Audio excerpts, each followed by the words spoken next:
এই এই কর্নারটা ছোট, এই কর্নারটা বড়, মানে ইনার কর্নারে সবসময় ছোট থাকবে, আউটারে বড়টা থাকবে।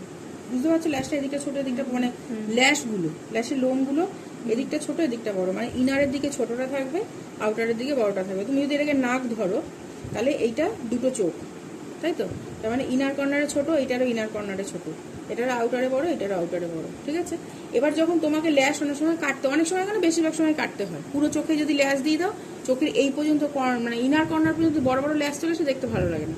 আর ল্যাশ যখন তুমি কাটবে তখন আউটার কর্নার থেকে কাটবে, ইনার থেকে কখনো কিন্তু ল্যাশ কাটবে না। বুঝতে পেরেছো?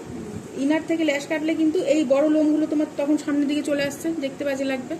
আমাদের চোখের যে এমনি নর্মাল যে আমাদের চোখের যে পাতাগুলো দেখবে সামনেটা ছোট, পিছনটা কর্নারের দিকগুলো বেশি বড়, তাই তো?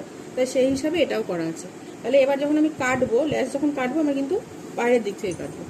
কাটা মানে হাফ কেটে দেবো না, এই দুটো লাইন হয়তো কেটে দিলাম, এদিকে হয়তো